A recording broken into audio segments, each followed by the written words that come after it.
This is a production of Hollywood Impact Studios, a film school behind bars, and was filmed by our inmate students currently incarcerated inside the Los Angeles County Jail.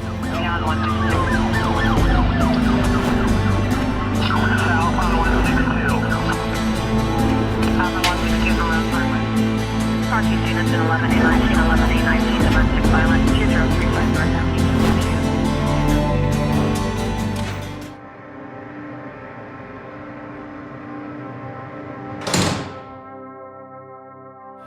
Hi, we're here with Matthew Feldmeth for choosing a new path.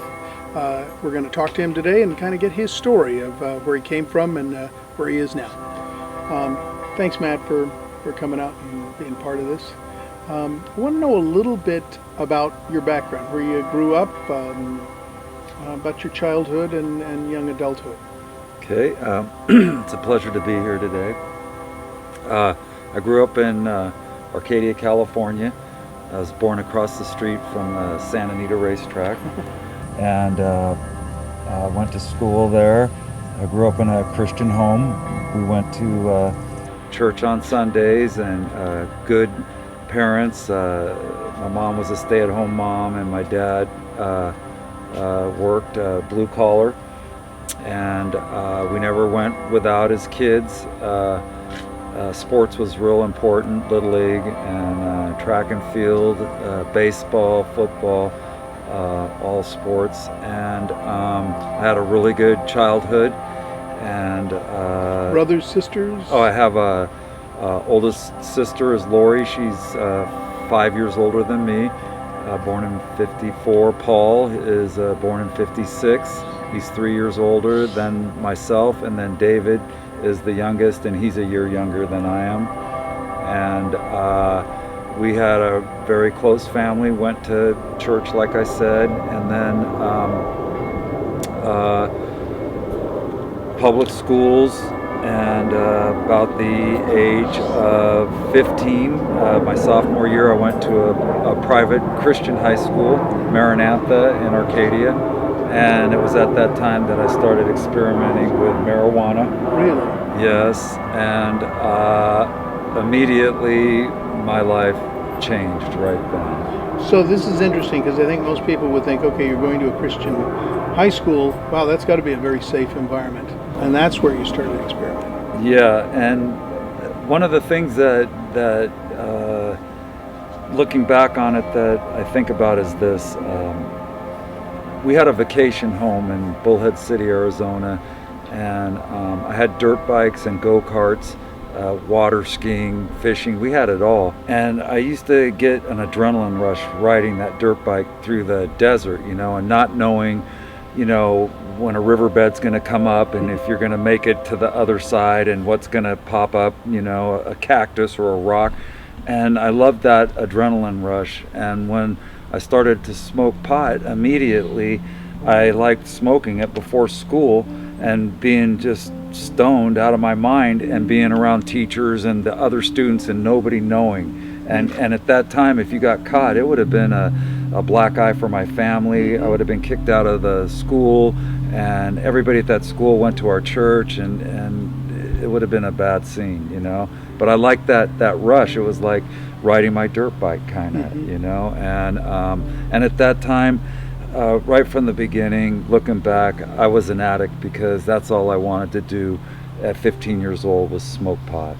Did you only use marijuana? No, marijuana for me was a gateway drug. It led to alcohol, LSD, speed, cocaine, and then heroin.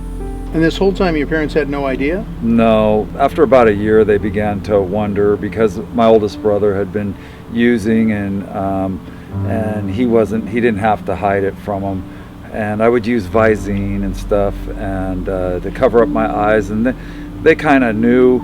But once I started smoking pot, I became a professional liar, constantly lying where I was going, where I was going to be. I remember in high school I broke up with a girlfriend, and for the whole summer my parents didn't know because I would go to backyard parties where they had kegs and rock bands, and I would say that I was going out with my Christian girlfriend, but I was just using her as a cover. Now let me ask you, you were going to a Christian high school, you were going to church, and I know all of our walks are different at different times.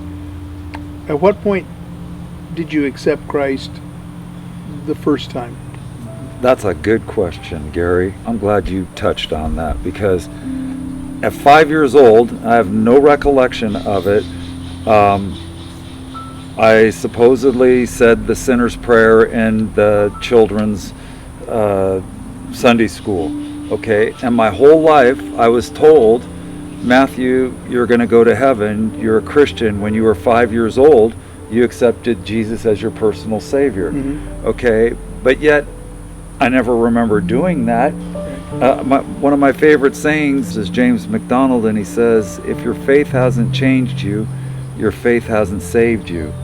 And there was no change in me. I never repented. I just did a sinner's prayer that I don't remember, repeated after some lady, and it was nothing from the heart. And so I really could not tell you to this day. I don't know when I came to a saving faith in Jesus Christ. It could have been in prison, you know. I really don't know. Okay. So, what was your first arrest? First time I was arrested was at that high school, San Marino High School, for possession of marijuana with the intent to sell. But at that point you were still a juvenile. Yes, I was a juvenile, and they never pressed charges because they couldn't find the weed. I'd thrown it, and they busted me for some seeds that was in my car. Did you do it? You didn't do any time though. No, Juvenile. no. First time I did time was 18 years old, on my way to the vacation house in Bullhead City, and coming into Needles, California. There, getting ready to cross the river. We were pulled over, and I was arrested for possession of over an ounce of marijuana and possession of amphetamines for sale. And it freaked me out. It was my first time in jail. I did a weekend, and I was so scared in there that I was hyperventilating when I was breathing, and they had to put a bag over my head. Wow. And I know that the last time you were in jail, it was for an extended period of time. Yes. When I was 28 years old, I got sober for a period of time. I got married. I went to my dad. I got a job in the union. What union? Local 250, pipe fitters and welders on the hot side, the cold side, air conditioning and refrigeration.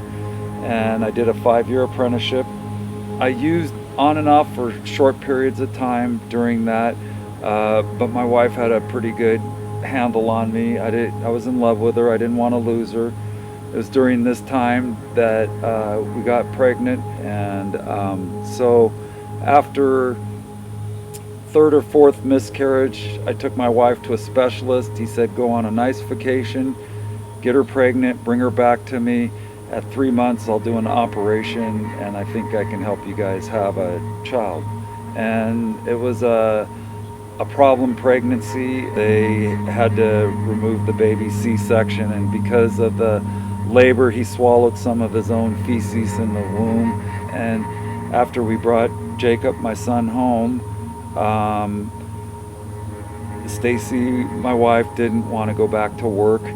It was like all of it fell on me, and I could pay the bills working 6 days a week, 10 hours a day, but when I would come home I'd be exhausted, and then it was about taking a shower, eating dinner, and going to bed so I could get up early in the morning. And one day after driving home from work, I just kind of veered off into one of those neighborhoods where they just sell drugs on the street corner, and pulled over, bought a couple balloons of heroin, and I was off and running.